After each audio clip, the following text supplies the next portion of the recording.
علماء ذویل احترام، مشائخ، سادات، او بھائی اپنے سیدھے ہو کے حاضرین اہل سنت و جماعت، السلام علیکم ورحمۃ اللہ وبرکاتہ۔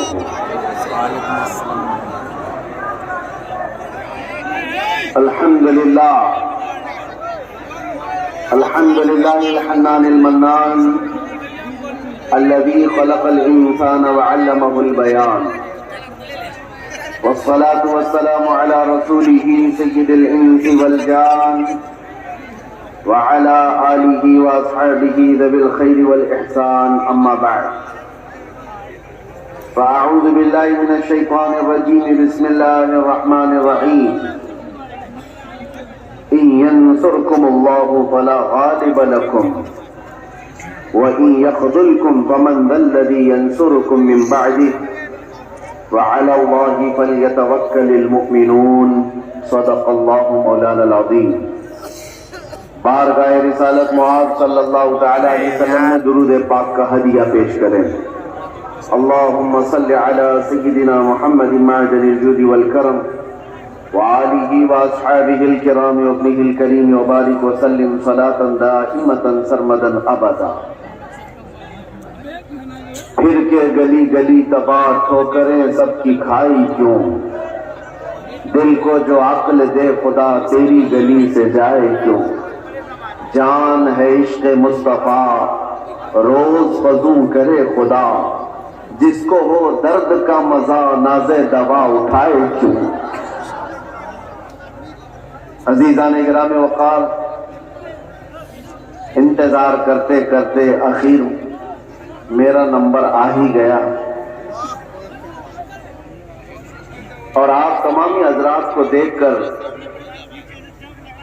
ایسا احساس ہوتا ہے کہ میں جب اس جلسے میں آ رہا تھا تو گاڑی والوں سے پوچھ رہا تھا کہ مجھے کون سے کھیتی میں لے جا رہے ہو، پگ ڈنڈیوں سے گزرتے ہوئے یہاں آ رہے ہیں۔ اتنا بڑا جلسے کا نظام دیکھ کر کے ایک بات تو سمجھ میں آتی ہے، سیمانچل کے لوگ صحیح ڈھنگ سے اپنا گھر نہیں بنا پاتے ہیں، لکڑیوں کے گھر، چھپر کے گھر، لیکن میرے مصطفیٰ کے نام پر عالی شان جلسہ تو ضرور سجا دیتے ہیں۔ نہیں کیا جاتا، اس میں کوئی کمپرومائز کہاں یہ جلسہ اور کہاں چھوٹے چھوٹے گھر، کوئی مطابقت نہیں لگتی، اور بہت بڑے بڑے لوگ یہ سب نہیں کرتے، غریبوں کے حصے میں ہی یہ کام آیا کرتا ہے۔ اللہ کے نبی صلی اللہ تعالی علیہ وسلم نے جب مکہ مکرمہ میں تبلیغ شروع فرمائی تھی تو غریبوں نے ہی سب سے پہلے اسلام قبول کیا تھا، اور غربت میں ہی اسلام پھیلتا رہا۔ آج بھی میرے عزیزوں بہار میں بہت سارے علاقے ہیں، لیکن ہم بہت دور بیٹھ کر یہاں کے الیکشن کی دھمک بھی سنتے تھے تو سیمانچل کی بات زیادہ سنتے تھے۔ اس کی وجہ کیا ہے؟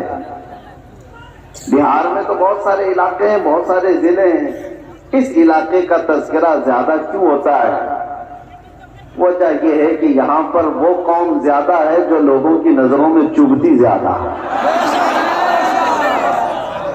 اور یہی بات ہے کہ دنیا کا ہر درندہ ہماری طرف دیکھتا ہے اور خون خار نظروں سے مٹانے کی کوشش کرتا ہے، اور یہ پہلی بار نہیں، چنگیز اس کے بڑے بھی آئے، ہلاکو اس سے بڑے بھی آئے، لیکن وہ اس دین متین کا کچھ بگاڑ نہ سکے۔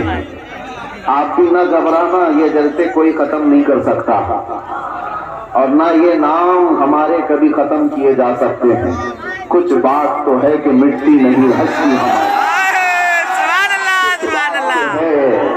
کہ مٹتی نہیں ہستی ہماری، صدیوں رہا ہے دشمن دور زماں ہمارا، یونان و مصر و روما سب مٹ گئے جہاں سے، باقی مگر ہے اب تک نام و نشاں ہمارا، توحید کی امانت سینوں میں ہے ہمارے، آسان نہیں مٹانا نام و نشاں ہمارا۔ اور پھر ایک بات ایک بات، باطل سے ڈرنے والے اے آسماں نہیں ہے ہم، 100 بار کر چکا ہے تو انتہا ہمارا۔ ایک بڑی لذت ہے، بڑا عجیب احساس ہے بہار کے، بنگال کے، جھارکھنڈ کے جلسوں میں۔ میں بولتا بہت بھی ہوں، آپ لوگوں کے انتظامات و انتظامات کے خلاف بھی، رات بھر سجاتے ہیں اور بہت سارے اس کے جو نیگیٹو پوائنٹ ہے اس پر بولتا بھی ہوں، لاکھوں کا خرچہ کرتے ہیں بہار میں، جلسے زیادہ کرتے ہیں، اس پر بولتا بھی ہوں، لیکن دل میں ایک احساس یہ بھی ہوتا ہے جیسی تیسی ہے قوم، سرکس میں پیسہ برباد کرنے سے میرے مصطفیٰ کے نام پر تو لگاتی ہے، کسی اور جگہ پر ان کو چھوڑ دیا جائے تو شاید پتہ نہیں مجرے کرنے والوں کو دیکھیں گے۔ لوگ انٹرٹینمنٹ کی دنیا ہے، یہاں نہیں تو کہیں اور محفلیں لگا دیں گے، اسی بہانے کم از کم یہاں شعراء اسلام آتے ہیں، خطبہ اسلام آتے ہیں، اور یہ ایک ایک لفظ پڑھتے جاتے ہیں، لوگوں کے دلوں میں رس گھولتے جاتے ہیں، جیسے تیسے یہ دین کا نظام ان جلسوں کے ذریعے سے قائم ہے۔ بہرحال میرے عزیزوں، ایک بات آپ سمجھ کر کے چلنا،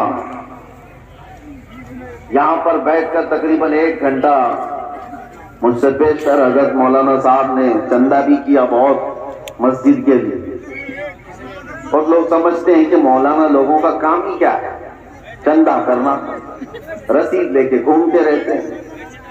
تمہیں اندازہ ہے دین کا یہ سارا نظام اگر یہ مولوی نہیں ہوتے تو پتہ نہیں تم کیا کر رہے ہوتے۔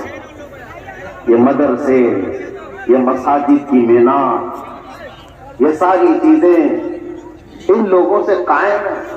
ہوتے ہوں گے چندہ خور لوگ، مگر آپ کو پتا ہے ایک ایک پائی دین کے لیے اعلان کر کے جمع کرنا یہ علماء کی شان ہے۔ کیا ان کے اندر سیلف ریسپیکٹ نہیں ہے؟ کیا مانگنا ان کی بچپن کی عادت ہے؟ نہیں، تمہارے درمیان اگر وہ ہاتھ پھیلاتے بھی ہیں تو دین کے نام پر۔ میرے مصطفیٰ کریم صلی اللہ تعالی علیہ وسلم کی شریعت طاہرہ کی بقا کے مجھے بات یاد آتی ہے، میرے والد گرامی فرمایا کرتے تھے الجامعۃ الاشرفیہ مبارک پور آج ہندوستان کی ایک ایسی عظیم یونیورسٹی کا نام ہے جس کے سامنے تاج محل کی اونچائی بھی پھیکی پڑتی ہے۔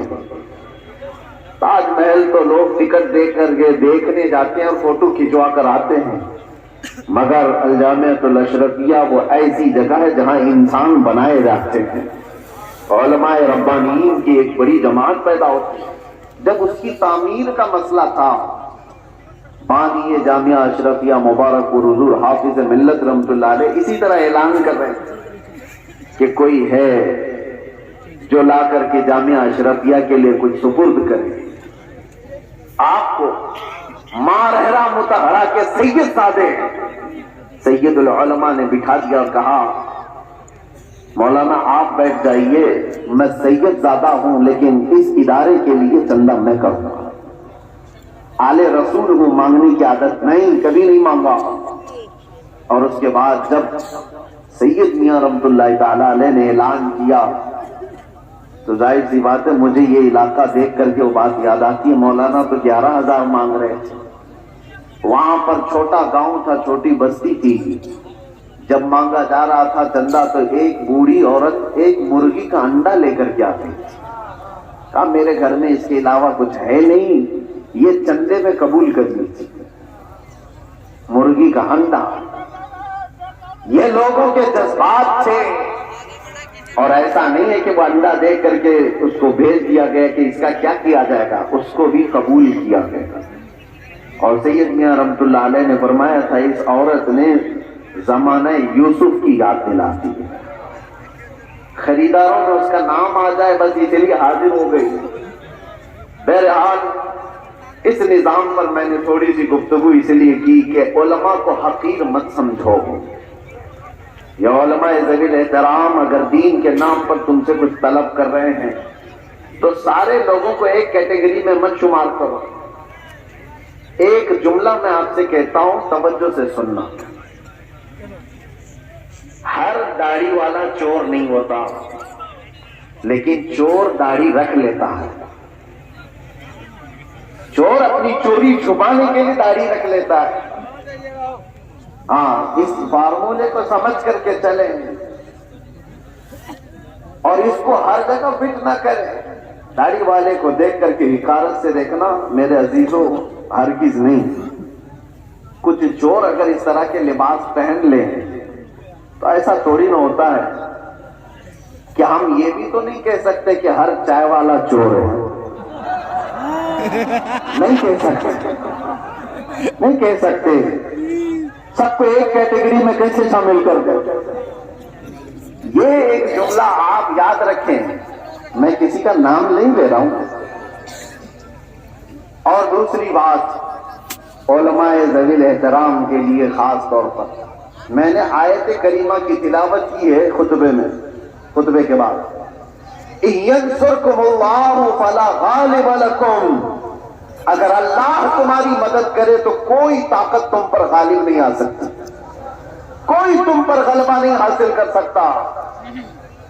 یہ ایک جملہ قرآن پاک کا اتنا پاورفل ہے، اتنا پاورفل ہے کہ اللہ تمہاری مدد کرے تو کوئی غالب نہیں آئے گا، اور اگر کوئی غالب آیا ہوا ہے ہمارے اوپر تو اس کا مطلب ہے کہ تم محروم ہو یا ہم محروم ہیں اس عظیم مدد سے جس کا وعدہ قرآن میں اللہ تعالیٰ نے فرمایا وہ ہمارے اعمال کی بنیاد پر۔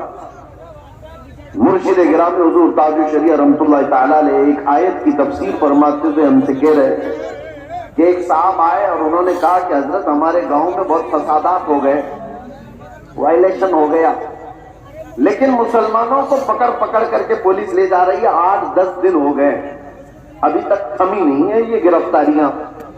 اور وہ بیان کرتے کرتے انہوں نے یہ کہا کہ یہ ساری پکڑ دھکڑ جو چل رہی ہے اس کی ساری مخبری مسلمان ہی کرتے ہیں، کون کہاں کس گھر میں چھپا ہے اور کیا کیا کر رہا تھا سب مسلمان ہی بتاتے ہیں، اور آ کر کے ان کو اریسٹ کیا جاتا ہے۔ تب حضرت نے ایک آیت پڑھ کر کے ہمیں بتایا، قرآن میں اللہ فرماتا وَلَن يَجْعَلَ اللَّهُ لِلْكَافِرِينَ عَلَى الْمُؤْمِنِينَ سَبِيلًا، اللہ قرآن میں فرماتا ہے ہرگز اللہ تعالیٰ کافروں کو ایمان والوں پر غلبہ نہیں دے گا، کبھی نہیں۔ لن کا لفظ ہے نفی تاکید کے ساتھ، ہرگز اللہ تبارک و تعالیٰ کافروں کو ایمان والوں پر غلبہ نہیں دے گا۔ حضرت فرماتے مگر یہ کہ کسی کافر کی مدد مسلمان ہی کرے تو وہ کافر مسلمان کے راستے سے دوسرے مسلمان پر غلبہ کرے گا۔ بات سمجھ میں آ رہی ہے؟ ایک مسلمان کو ذریعہ بنا کر کے ہی دوسرا کوئی تمہارے گھر پر حملہ کرے گا۔ آج کی حالات پر میں جو بات کر رہا ہوں سنو میرے عزیزو، بہت سارے مسلمان اپنا فیوچر آج بنا نہیں پا رہے ہیں، ان کو پتہ ہی نہیں ہے کس کے ساتھ جانا ہے اور کس کا ساتھ دینا ہے۔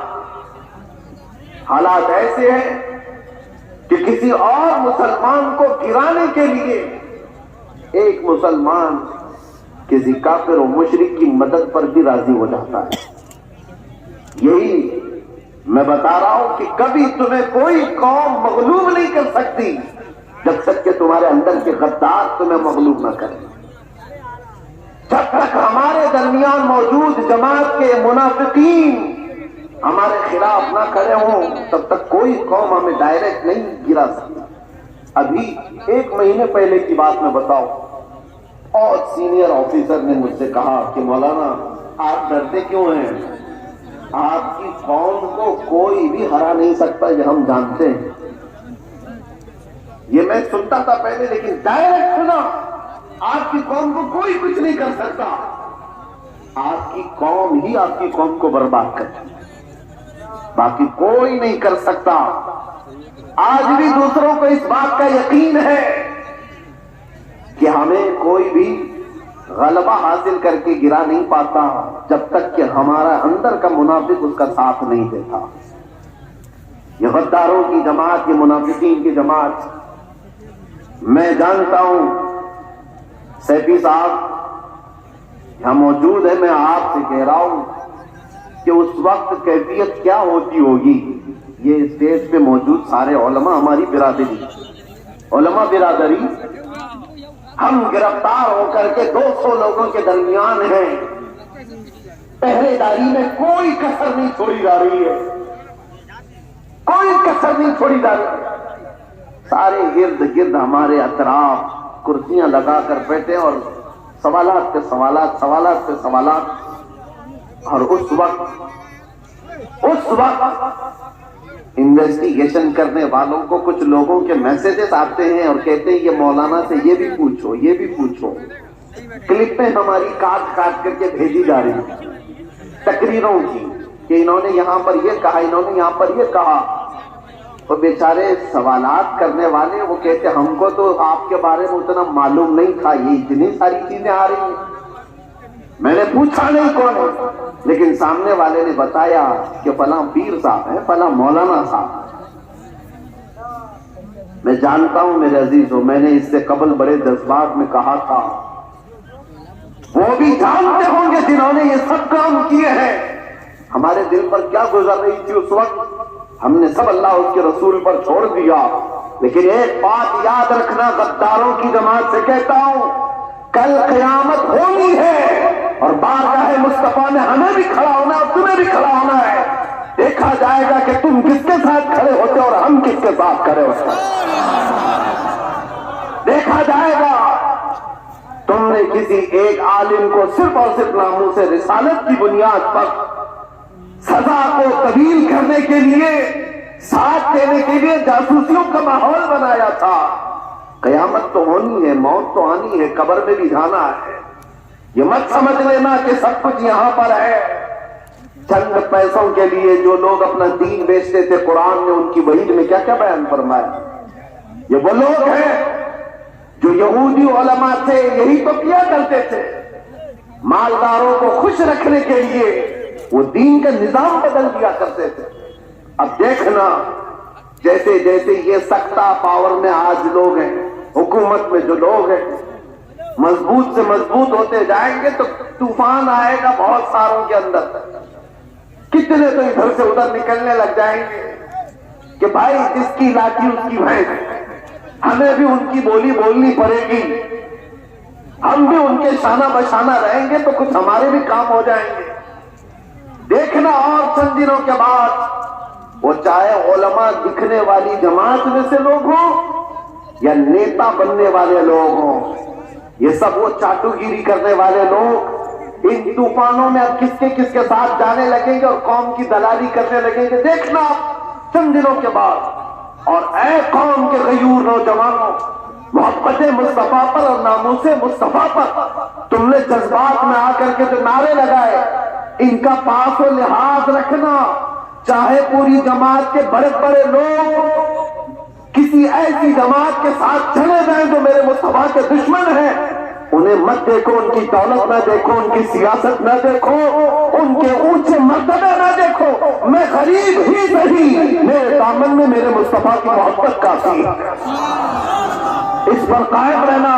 تمہارے گھر چھپر کے ہیں، تمہارے علاقے باہر سے ٹوٹ جاتے ہیں، بہت سارے معاملات تھے، اس پر راضی رہنا، لیکن ایمان کا سودا کبھی نہ کرنا، ناموس مصطفیٰ کا سودا کبھی ہونے نہیں دینا. ایسوں کی جماعت سے اپنے آپ کو بچائے رکھو جو دین کا سودا کرتے ہیں. میرے عزیزوں، ایک بات میں کہہ رہا تھا، مولانا ابھی جو چندہ کر رہے تھے ایک مسجدی کے لیے، لوگ مذاق اڑاتے ہیں ہمارا. سنیوں کے جلسے دیکھو چندے کر رہے ہوتے ہیں. ہر بھائی کریں گے نا، ہمارے پاس سعودی ریال تھوڑی نہ آتے، ہم تو غریبوں سے ہی بنا رہے ہیں جو کچھ بھی بنا رہے ہیں. ہمارے پاس کون سی حکومت ہے؟ نہ سعودی ہے، نہ قطر ہے، نہ کویت ہے، کچھ نہیں ہے. ہو سکتا ہے تمہارے پاس ڈالر بھی آتے ہوں، ریال بھی آتے ہوں، پاؤنڈ بھی آتے ہوں، تمہارے آقاؤں سے سب آتا ہوگا. یہ غریبوں کی بستی میں جو آتا ہے ان کی محنت مزدوری کی کمائی سے ہی آتا ہے. اور اسی لیے ریالوں پر پلنے والوں سے ڈر قوم کو، دنیا کو نہیں ہے، ان غریبوں کی بستیوں سے لوگوں کو ڈر ہے کہ انقلاب پیسے کے لالچیوں سے نہیں آتا، یہ ایمان پر زندہ رہنے والی غریب قوم سے انقلاب آتا ہے۔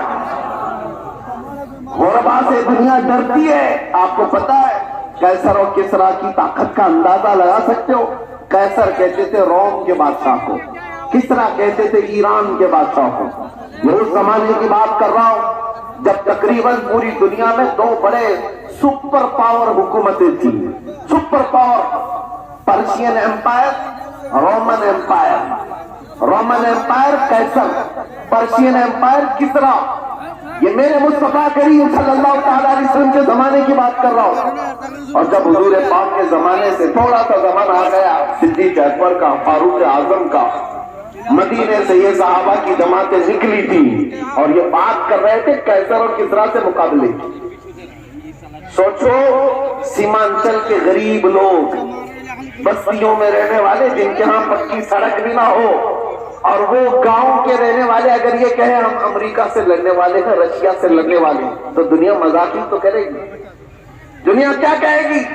ارے تمہارے چھپر کے گھر ہیں اور تم بات کر رہے سپر پاور سے لڑنے کی۔ بلا تشبیہ بلا تمثیل صحابہ کرام جس وقت یہ بات کر رہے تھے کہ قیصر اور کسریٰ کو بھی ہم فتح کر لیں گے، روم اور ایران کو بھی فتح کر لیں گے، مکہ والے ٹھٹا مار کر کے ہنستے تھے جن کے پاؤں میں چپل نہیں، جن کے کپڑوں پہ پیوند لگے رہتے ہیں، جو 10 لوگ ایک کھجور پر پورا دن گزارتے ہیں، یہ وہ محمد عربی کے غلام ہیں۔ روم اور ایران فتح کرنے کی بات کر رہے ہیں، مذاق اڑایا جاتا تھا، لیکن تاریخ کی سچائیاں بتاتی ہیں وہ مذاق کرنے والے دیکھتے رہ گئے۔ صحابہ کی جماعت، وہ فاقہ کشی پر رہنے والے، ایک پیوند لگا جبہ پہننے والے، بغیر چپل کے کئی لمبے میل تک سفر کرنے والے صحابہ جب نکلے تھے تو قیصر و کسریٰ کو گھٹنے ٹیکنے پر مجبور کر دیا تھا۔ عمر فاروق رضی اللہ تعالیٰ عنہ کے زمانے میں وہ وقت آیا تھا کہ جب کسریٰ کی حکومت پیٹا ہو بالا ہو گئی، قیصر کی تمام سلطنت کی رعنائیاں ختم ہو گئی اور پھر پرچم اسلام لہرایا تھا، تو آج تک ایران پر جو اسلامی حکومت کا غلغلہ ہے آج تک موجود ہے۔ میں آپ سے کہتا ہوں کہ دنیا نے ہمیشہ یہ دیکھا ہے محمد عربی صلی اللہ تعالیٰ علیہ وسلم کے غلاموں میں ان کو کمزور دیکھا گیا ہے، ان کو غریب دیکھا گیا ہے، پھٹے پرانے کپڑوں میں دیکھا گیا ہے، الجھے بالوں میں دیکھا گیا ہے، لیکن جب اس قوم کو جلال آتا ہے تو بڑی بڑی حکومتوں کے تختے پلٹ جاتے ہیں۔ اسی کو اقبال نے کہا تھا نکل کر کے صحرا سے جس نے الٹ دیا تھا تخت روما کو، سنا ہے قدسیوں سے میں نے کہ وہ شیر پھر ہوشیار ہوگا۔ سنا ہے قدسیوں سے میں نے کہ وہ شیر پھر ہوشیار ہوگا۔ اے سنیوں گھبرانے کی ضرورت نہیں، مایوس ہونے کی ضرورت نہیں، اپنے اعمال بدلنے کی ضرورت ہے، اپنے اخلاق بدلنے کی ضرورت ہے، ایمان کی مضبوطی لانے کی ضرورت ہے۔ ہمارے پاس بچا کیا ہے؟ جو چیز بچی ہے وہ محبت مصطفیٰ، نبی کریم صلی اللہ تعالیٰ علیہ وسلم پر مر مٹنے والی جو کیفیت ہے، یہ دنیا کی سب سے عظیم دولت اللہ نے تمہیں عطا کی، اس کو بچائے رکھو۔ یہ بھی اگر ختم ہو گئی تو چلتی پھرتی لاشیں ہیں اور کچھ بھی نہیں بچا۔ ہاں آپ کا ایک سوال ہے، جیسے ہم سے بھی کہتے تھے لوگ، بہت بولتے تھے، گرفتار ہو کر کے گئے، جیلوں کے پیچھے پڑے رہے، کوئی پرسان حال نہیں، دھکے کھاتے رہے، کیسی جگہوں پر بیٹھتے رہے، کیا یہ عزت کی بات ہے؟ میرے عزیزوں، یہ گرفتاریاں یہ ہمارے آباء و اجداد کی سنت ہے۔ ہاں جیل قید یہ ساری چیزیں نئی بات نہیں ہے، تاریخ اٹھا کر کے دیکھ لو تو بڑے بڑے بزرگان دین اس منزل سے گزرتے چلے ہیں، اور سب یہ تو چھوٹی منزل ہے، اس سے بڑی منزل پھانسی کی ہوتی ہے، وہاں تک کہ علماء ربانیین پہنچے ہیں، اور کبھی انہوں نے یہ نہیں کہا ہمارے اس راستے پر چلنے کی وجہ سے ہمیں سزا مل رہی ہے، بلکہ پھانسی کے پھندے کو چوم کر کے بھی وہ کہتے تھے حق تو یہ ہے کہ حق ادا نہ ہوا، حق تو یہ ہے کہ حق ادا نہ ہوا۔ ہمارے اسلاف کرام میں آپ کو پتہ ہے امام احمد بن حنبل کو 300 کوڑے مارے گئے، حق بات کے لیے. اور آپ کو پتا ہے حضرت امام موسیٰ کاظم امام جعفر صادق کے بیٹے ہیں, اہل بیت کے بڑے امام. 7 سال تک ایک خلیفہ نے آپ کو ایسی جیل میں رکھا کہ آپ نے سورج نہیں دیکھا تھا. 7 سال پھر زہر دے کر کے قید خانے میں ہی مار دیا گیا. امام محمد بن حسن عسکری 20 سال تک جیل کی زندگی گزارے. حضرت احمد فاروقی سرہندی مجدد التسانی 8 سال تک گوالیار کی جیل میں بند رہے. علامہ کفایت علی کافی, عنایت احمد کاکوروی, فضل حق خیر آبادی, یہ وہ علماء ربانین ہیں جو اپنے حق بیانی کی بنیاد پر جیل کی سزائیں کاٹتے رہے. لیکن یہ بات اس لیے میں کہہ رہا ہوں, جیل کی سزائیں کاٹنے کے بعد نہ دین پر کچھ فرق آیا نہ ایمان پر کچھ فرق آیا, اس لیے کہ ہمارا ماننا یہ ہے اسلام زندہ ہوتا ہے ہر کربلا کے بعد. اسلام زندہ ہوتا ہے ہر کربلا کے بعد. قربانیاں اگر دینے کا وقت آئے تو قربانیاں دو گے یا نہیں دو گے؟ حضور پاک صلی اللہ تعالی علیہ وسلم کے نام پر آزمائشیں آئیں گی تو ان آزمائشوں کے لیے تیار رہو گے کہ نہیں رہو گے؟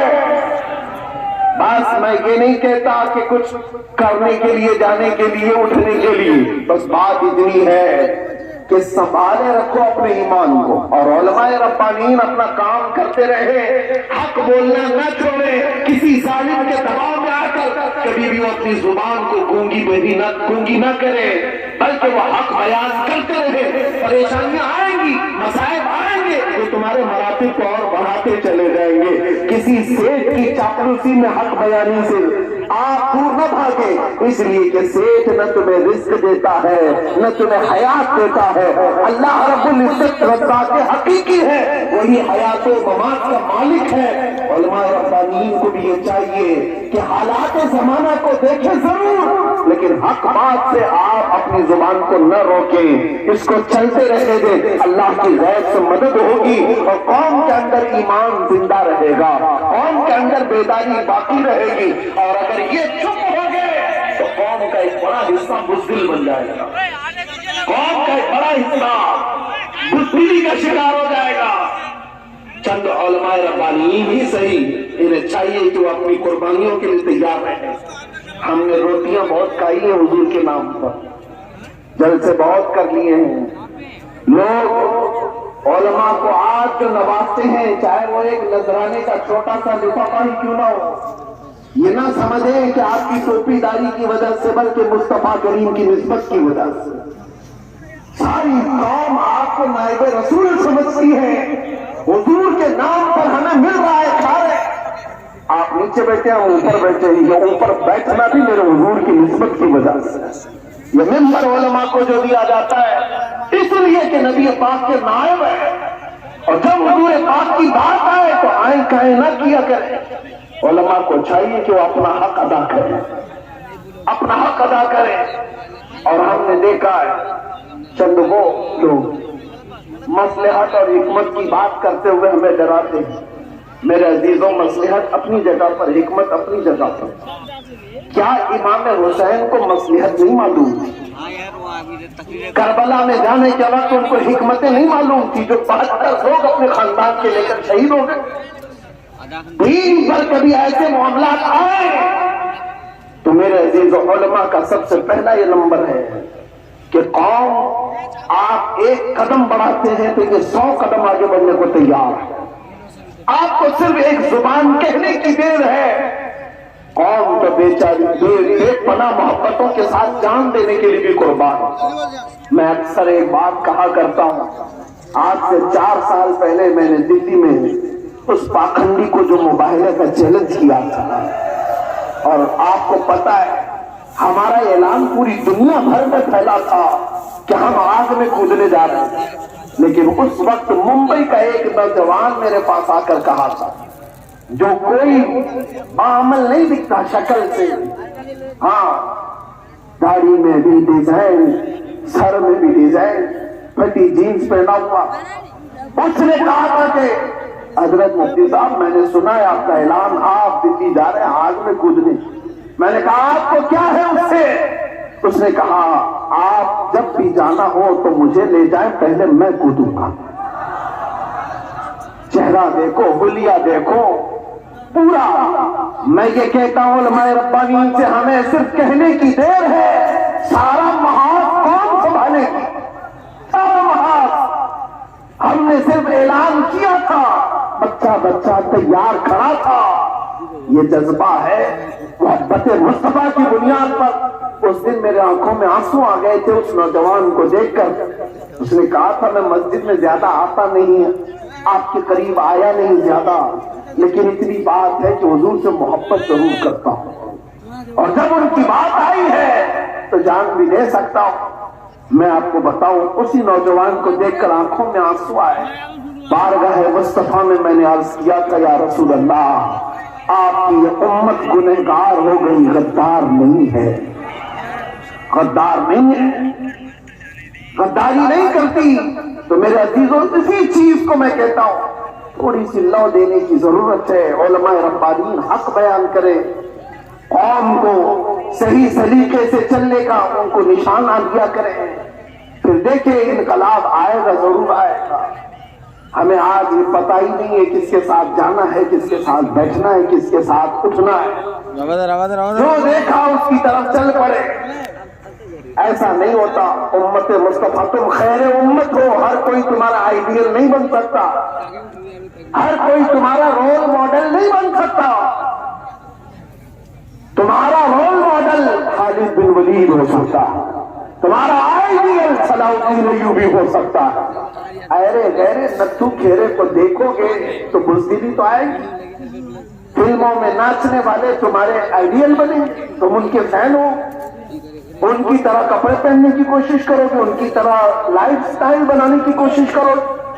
یاد رکھو وہ جہنم میں جائیں گے تو ساتھ تمہیں بھی لے کر جائیں گے. ہاں لائف سٹائل بنانا ہے تو میرے مصطفیٰ کے غلاموں کی لائف سٹائل بناؤ. وہ صحابہ رضوان اللہ تعالی علیہ مجمعین جو دنیا کے سب سے اچھے انسان تھے اس روئے زمین پر، وہ ہمارے رول ماڈل ہے، وہ ہمارے لیے آئیڈیل ہے. قوم کو یہ میں کہتا ہوں صحابہ کو پڑھو، ان کی سیرت پڑھو. روزانہ انٹرنیٹ کا زمانہ ہے، سرچ کرو میرے نبی پاک صلی اللہ تعالی علیہ وسلم کے صحابہ کی سیرت. آج سے یہ پابندی کر لو کہ کم از کم 100 صحابہ کی سیرت ان کی تاریخ میں پڑھ کے رہوں گا. میرے عزیزوں مل جائے گا آپ کو سب کچھ، اور پھر دیکھنا آپ کی زندگی میں انقلاب کیسے آئے گا، کتنی چینجنگ آئے گی، کتنا بدلاؤ آئے گا. 24 گھنٹے میں 18 گھنٹے تو فیس بک کی ریلز وغیرہ دیکھنے میں گزار دیتے ہو، انسٹا کے ریلز دیکھنے میں گزار دیتے ہو، فیس بک کے ویڈیوز دیکھتے ہوئے یوٹیوب میں مگن رہ جاتے. کاش اس کا آدھا وقت تم رسول اللہ کے دیوانوں کو پڑھنے میں لگاؤ، پھر کسی اور چیز کی تمہیں ضرورت ہی نہیں. میرے عزیزوں اتنے بڑے جلسوں کی بھی تمہیں حاجت نہیں پیش آئی. تم اپنی زندگی کو میرے نبی پاک کے غلاموں کو پڑھ کر کے خود سمجھ جاؤ گے، کیونکہ میرے آقا نے فرمایا اصحابی کالنجوم بأیہم اقتدیتم اہتدیتم. میرے صحابہ ستاروں کی مانند ہے، تم جس کی بھی پیروی کرو گے ہدایت پا جاؤ، جس کے پیچھے بھی چلو گے تم ہدایت پا جاؤ. آج کے حالات کی بنیاد پر بزدلی جو آ رہی ہے اس کو ختم کرنے کی میں بات کر رہا ہوں. دونوں طرف، یہاں سے بھی اور وہاں سے بھی، دونوں جگہ سے. اور ان سیٹھوں سے بھی میں کہتا ہوں جن کو اللہ نے تھوڑا مال دیا ہے، تم اپنے مال کا غلط استعمال نہ کرو. اور کسی کے پاس مال آ گیا ہے تو سب سے پہلا وہ کیا کام کرتا ہے؟ علماء پہ حکومت جمانے کی کوشش کرتا ہے. وہ چاہتا ہے کہ سارے مولانا میرے اشارے پر چلے. یہ سارے سیٹوں کا مزاج بنتا چلا گیا. مولانا صاحب مسجد میں وہی بیان کریں گے جو میں چاہوں گا. تمہارا دین چلاؤ گے کہ میرے مصطفیٰ کا دین؟ اور جن لوگوں کا ایسا مزاج بنے گا وہ میرے مصطفیٰ کی شریعت نہیں چلا رہے، اپنی طبیعت چلا رہے ہیں، ان کا ٹھکانہ بھی بہت برا ہوگا. وہ انجام سمجھ کر کے چلے. مال آنے کے بعد، پیسہ آنے کے بعد علماء کی زبانوں کو روک لگانے کے لیے اپنے مال کا، اپنے پاور کا استعمال نہ کرے. ہاں ان سے ریکویسٹ کریں، التجائیں کریں کہ آپ اس موضوع پر کہیں، اس موضوع پر، لیکن بندشوں کے ساتھ.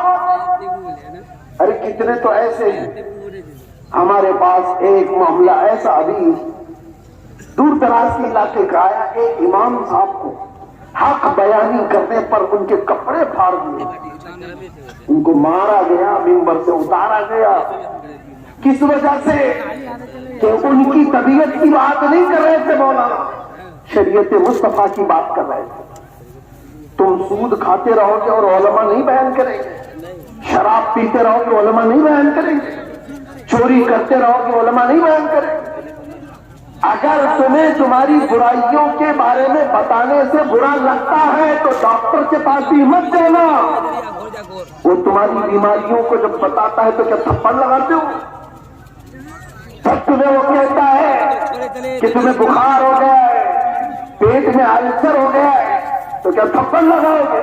گڑ گڑانے لگ جاؤ گے، ڈاکٹر صاحب علاج کر دو، جلدی سے السر نکال دو۔ یہی کام جب علماء تمہارے ساتھ کرے، روحانی بیماریاں تمہیں لگی ہیں تو تمہارے دل میں رکت طاری ہو جانا چاہیے اور سوچنا چاہیے، آؤ ان کے پاس، کہو کہ ہمیں ان بیماریوں سے آزاد کراؤ، ان گناہوں سے، ان بیماریوں سے، ان بلاؤں سے ہمیں آزاد کراؤ۔ لیکن الٹا ہے، پیسوں کا زور ایسا کہ علماء کی داڑیاں کھینچ لی، ان کے جبے کھینچے لیے، ان کی عزتوں پر انگلیاں اٹھانے لگ گئے۔ یہ مزاج بدلو میرے عزیزوں۔ اور آج جلسوں کے سلسلے میں ایک اور بات میں کہہ کے جا رہا ہوں، انتظامیہ کتنے جلسے کرتے ہیں، باہر سے آنے والے شاعر، باہر سے آنے والے مکھر، یہ سارے اپنی جگہ پر۔ تم اپنی مسجد کے امام کو اگر خوش نہیں رکھ سکتے تو ان جلسوں کو کیا حاصل ہے؟ ان جلسوں کا کیا حاصل ہے؟ لاکھوں روپے جمع کرتے ہو اور ان سب پہ خرچہ کرتے ہو، مسجد کا امام 5,000 کے لیے ترس جاتا ہے۔ محلے کے امام کو سمجھتے ہو کہ یہ تو گھر کی مرغی ہے، دال برابر، اس کو تو چلایا جا سکتا ہے، وہ تمہارے ساتھ سال کے پورے دن رہ رہا ہے، ہم تو آدھا گھنٹہ 1 گھنٹہ آ کر کے جا رہے ہیں۔ جو سال بھر تمہارے ساتھ خدمتیں کر رہا ہے اس کا دل زیادہ خوش رکھو۔ اگر وہ متحرک نہیں ہوتا تو تمہارے پاس دین کا مزاج آتا کہاں سے؟ تمہارے بچے قرآن پڑھتے کیسے؟ اگر وہ محنت نہ کرے، تعلیم سے بات تک نہ آئے بچوں کو، تو پھر سب سے پہلا حق ہے اس کا یہ مزاج بھی بہار ہو کہ کئی پل بھی ہو۔ میں یہ دینا چاہتا ہوں، ہم نذرانے کے لیے نہیں آتے، بات یاد رکھیں کان کھول کر کے۔ بہت سارے لوگوں نے بنا رکھا ہوگا، میں آج اعلان یہ کہتا ہوں، ہمارے نام پر کوئی دلالی نہ کرے، ہمارا کوئی ایجنٹ نہیں ہے جلسوں کے لیے۔ ہاں، تاریخ کے لیے بہت سارے لوگ فون کرتے ہیں، اور کتنی ہمارے پاس ایسی خبریں آئی کہ فلاں نے تاریخ دلانے کے نام پر 50,000 لے لیے، 1 لاکھ لے لیے۔ قوم سے میں کہتا ہوں کسی کو 1 روپیہ بھی دینے کی ضرورت نہیں۔ اللہ رب العزت نے ہمیں جتنا عطا کیا وہ بہت ہے، بہت۔ میں نے جلسوں کو کبھی بھی ذریعے معاش نہیں بنایا ہے، اللہ شاہد ہے، اللہ شاہد ہے، کسی بھی جگہ ہم نے کبھی کوئی ڈیمانڈ نہیں کیا۔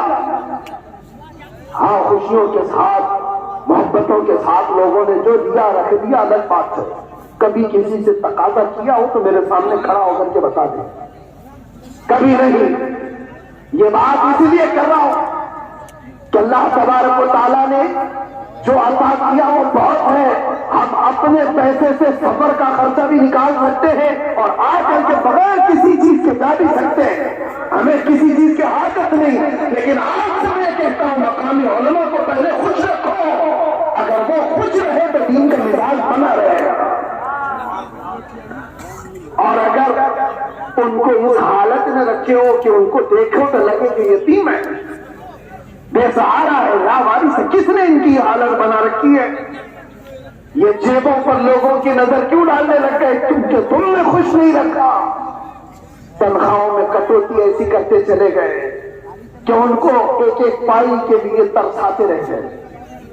میں جانتا ہوں کئی امام ایسے ہیں جو مسجد کے دیے ہوئے چھوٹے سے گھر میں اپنی پوری زندگی گزار کر چلے گئے، مدرسے میں مختصر سی تنخواہ پر 40 سال پڑھاتے رہ گئے۔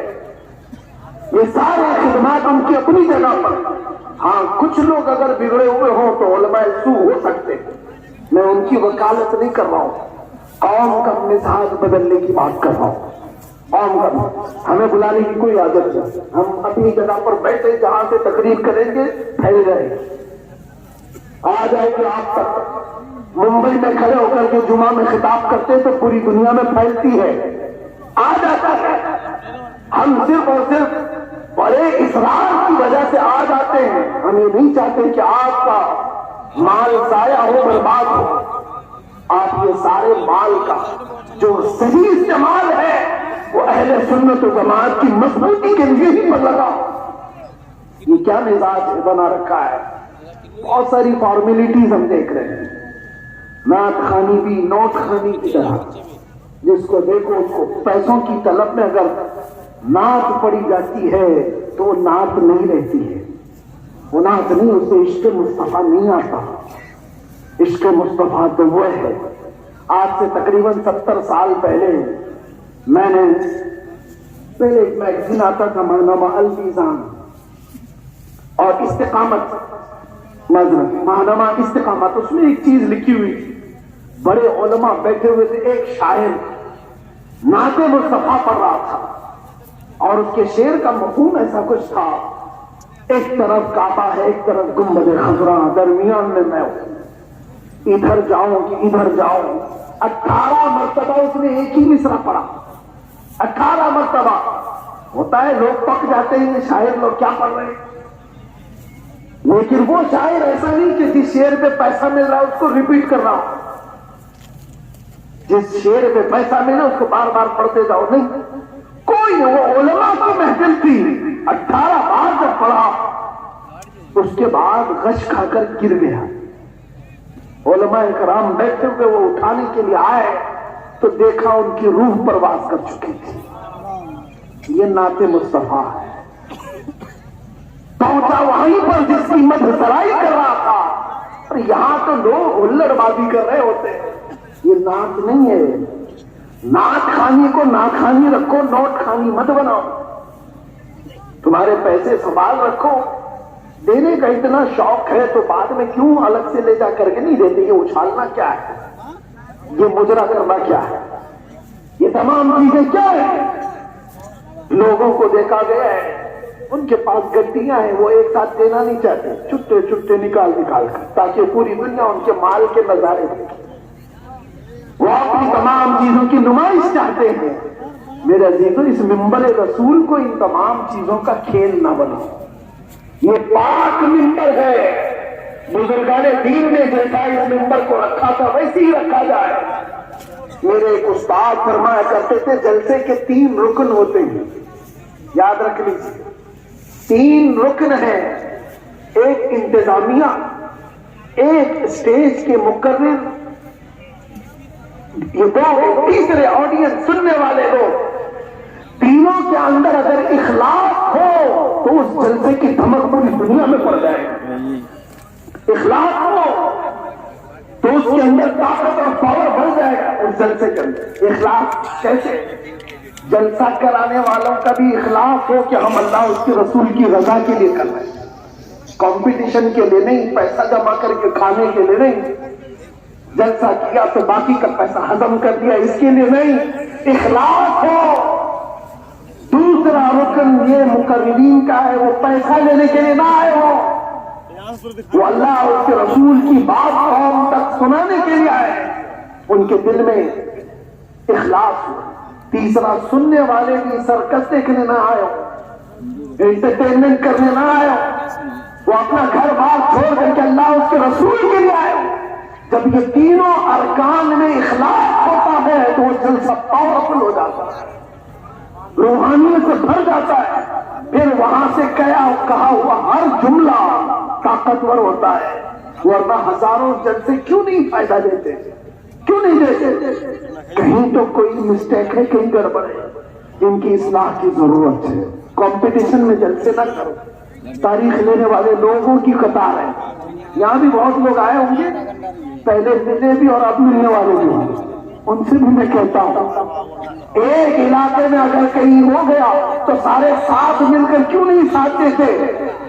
نہیں حضرت ہمارا گاؤں الگ ہے، ہمارا گاؤں ہے، اسی گاؤں میں تاریخ دو، نہیں حضرت ہماری کمیٹی الگ ہے، کمیٹی بھی الگ کرنا چاہتی، گاؤں بھی الگ کرنا چاہتا ہے، کس لیے؟ میرے عزیزو اخلاص پیدا کرو، یہ دینی کام دکھانے کے لیے نہیں ہوتے، یہ دینی کام اخلاص کے لیے، اللہ کے رسول کی اس شریعت طاہرہ کی حفاظت کے لیے۔ بہرحال میں نے جو کچھ بھی کہا آپ لوگوں کے مزاج سے ہٹ کر کے کہا، ہو سکتا ہے کڑوی لگ جائے بات، لیکن بیماریوں کی دوا کڑوی ہوتی ہے، بخار کی گولی کڑوی ہوتی ہے، نگل جاؤ تو فائدہ ہے، اگل جاؤ تو بخار بڑھتا جائے گا۔ اس لیے علماء ربانیین جیسے کہ منتظمین اور عوام الناس سب کے لیے میں نے یہ بات کہی ہے، اللہ تعالیٰ سب سے پہلے ان سب باتوں پر مجھے عمل کی توفیق عطا فرمائے اور ساری قوم کو عمل کی توفیق عطا فرمائے۔ میرے عزیزوں اخیر میں آؤ، میں اپنی گفتگو سمیٹتے ہوئے یہ بات کہوں گا، اب اس دنیا میں ہماری بچی ہوئی زندگی میں کچھ بھی نہیں رہنے والا، سب چیزیں چھن جائیں گی، ایک چیز باقی رہے گی، وہ قبر تک بھی رہے گی اور حشر میں بھی رہے گی، وہ چیز ہے جس کو میں نے کہا جان ہے عشق مصطفیٰ، وضو کرے خدا جس کو ہو درد کا مزہ، نازے دوا اٹھائے کیوں۔ نوجوانوں اس بات پر اپنی زندگی گزارو، تمہاری اپنے شوق نہیں چلیں گے، تمہاری اپنی خواہشات نہیں چلیں گی، تم اپنی مرضی سے یہاں پر نہیں جیو گے، اس لیے کہ زندگی تمہاری اپنی نہیں ہے، زندگی یہ نہیں کسی کے لیے، زندگی ہے نبی کی، نبی کے لیے، نہ سمجھ مرتے ہیں زندگی کے لیے، جینا مرنا ہے سب کچھ نبی کے لیے۔ لبیک یا رسول اللہ، لبیک یا رسول اللہ، لبیک یا رسول اللہ، وآخر دعوانا الحمدللہ۔